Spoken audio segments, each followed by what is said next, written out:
नमस्कार। जय हिंद साथियों। जैसा कि आप सभी लोगों को पता होगा कि आपकी यूपी पुलिस की वैकेंसी आ चुकी है साथियों। तो यूपी पुलिस में इस बार जो पद है वो 60,244 पद है साथियों, यानी कि वैकेंसी अच्छी खासी है और शानदार वैकेंसी है।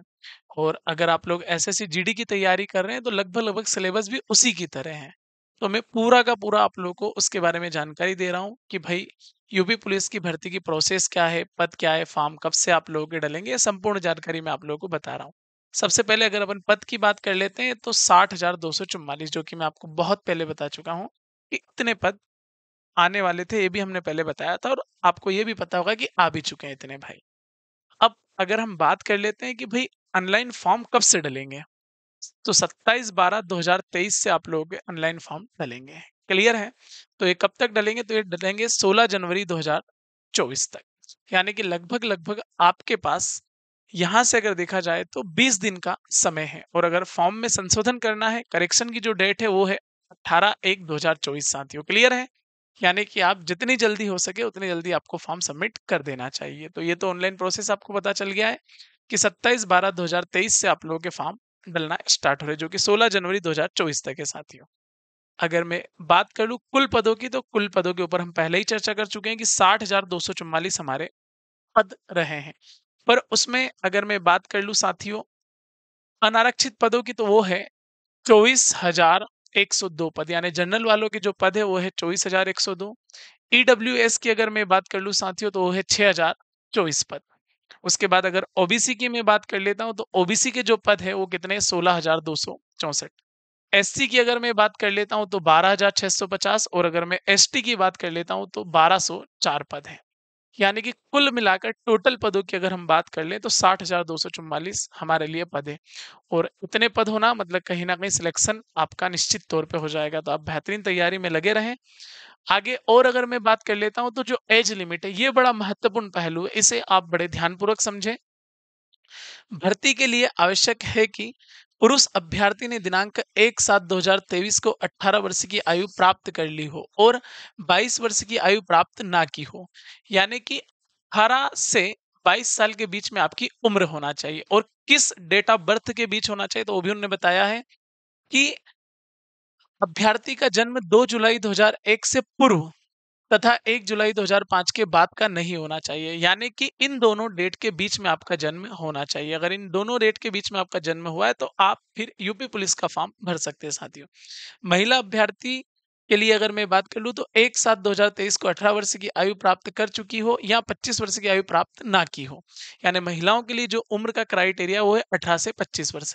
और अगर बात कर लें जन्म कब से कब तक, तो 2 जुलाई 1998 से पूर्व तथा 1 जुलाई 2005 के बाद का नहीं होना चाहिए। यानी कि इन दोनों के बीच में आप लोगों की एज होना चाहिए। तो महिला अभ्यर्थी के लिए ये रहेगा साथियों। आगे अगर बात कर लूं, परंतु अन्य पिछड़ा वर्ग, अनुसूचित जातियों, अनुसूचित जनजातियों और ऐसी अन्य श्रेणियों के अभ्यर्थी, और ये जो है वो केवल उत्तर प्रदेश के विद्यार्थियों के लिए है। यानी कि अगर यूपी के बाहर के आप मूल निवासी हैं तो फिर आपको एज में किसी भी प्रकार का कोई रिलैक्सेशन नहीं मिलेगा साथियों। इस बात का विशेष तौर पे ध्यान रखें। क्लियर है? चलो और अगर मैं बात कर लेता हूं तो एग्जाम का पैटर्न क्या रहेगा। तो एग्जाम का पैटर्न एकदम बहुत सरल है, जीडी जैसा ही पैटर्न है। लेकिन नंबर ऑफ क्वेश्चन अलग है, नंबर अलग है। यानी कि लिखित परीक्षा की अगर बात करूं तो लिखित परीक्षा 300 अंकों की होगी। क्लियर है? समय की अगर मैं बात कर लूं 2 घंटे होंगे। कुल विषय कितने होंगे? 4 होंगे। और जो कुल प्रश्न आएंगे वो कितने आएंगे? 150 प्रश्न आएंगे साथियों। 150 प्रश्न आएंगे और एक जो प्रश्न रहेगा वो कितने नंबर का रहेगा? 2 नंबर का रहेगा। तो टोटल जो आपके नंबर रहेंगे वो कितने रहेंगे? 300 रहेंगे। नेगेटिव मार्किंग जो रहेगी 0.5 की रहेगी साथियों। पेपर ऑफलाइन होगा।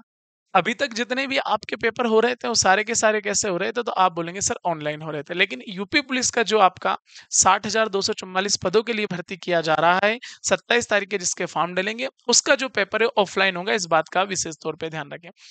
थोड़े से सिलेबस की बात कर लेते हैं कि विषय क्या-क्या रहेंगे। तो सामान्य ज्ञान, सामान्य हिंदी, संख्यात्मक एवं मानसिक योग्यता यानी कि मैथ्स और रीजनिंग दोनों रहेंगे। और टोटल क्वेश्चन कितने रहेंगे? तो टोटल क्वेश्चन रहेंगे साथियों आप लोगों के 150। क्लियर है विजन एकदम? चलो और अगर हम थोड़ी-सी बात कर लेते हैं, हाइट की बात कर लेते हैं, यानी कि फिजिकल में कैसी क्या स्थिति रहेगी। तो जो ऊंचाई की अगर मैं बात कर लेता हूं साथियों, तो जो पुरुष हैं, उनकी जो ऊँचाई वो कितनी होना चाहिए? 168 सेंटीमीटर होना चाहिए। और अगर अनुसूचित जनजाति के पुरुष हैं, तो उनके लिए जो जो हाइट होना चाहिए, वो कितनी होना चाहिए? होना चाहिए 160 सेंटीमीटर। क्लियर है एकदम?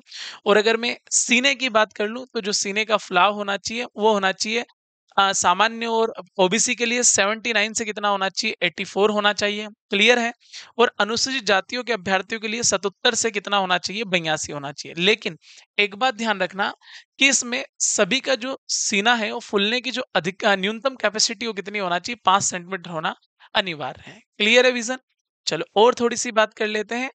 तो अगर मैं महिला अभ्यर्थियों की बात करता हूँ, तो उनकी जो हाइट रहना चाहिए वो 152 सेंटीमीटर रहना चाहिए साथियों, क्लियर है? और न्यूनतम वज़न कितना रहना चाहिए? 40 किलोग्राम रहना चाहिए। तो ये सारी बातें आपको बेहतरीन तरीके से समझ में आ गई होगी। सिलेक्शन के प्रोसेस की अगर मैं बात कर लेता हूँ, तो सिलेक्शन का प्रोसेस आपका किस तरीके का रहेगा? तो सबसे पहले आप लोगों का एग्ज़ाम होगा, फिर आप लोगों का डॉक्यूमेंट वेरिफ़िकेशन होगा, फिर आपका फिज़िकल होगा और उसके बाद आप लोगों की मेरिट आएगी साथियों, क्लियर है? तो मैं आशा करता हूँ कि आपको ये जानकारी बेहतर और शानदार लगी होगी और आपको सारी की सारी बातें समझ में आ गई हो। तो सबसे पहले आप लोग फॉर्म डालें, 27 तारीख से आप लोगों के फॉर्म डलने लगेंगे और 16 जनवरी आपकी लास्ट डेट है। तो सभी प्यारे साथियों को जय हिंद, जय भारत, जय श्री महाकाल, सभी को बेस्ट ऑफ लक साथियों।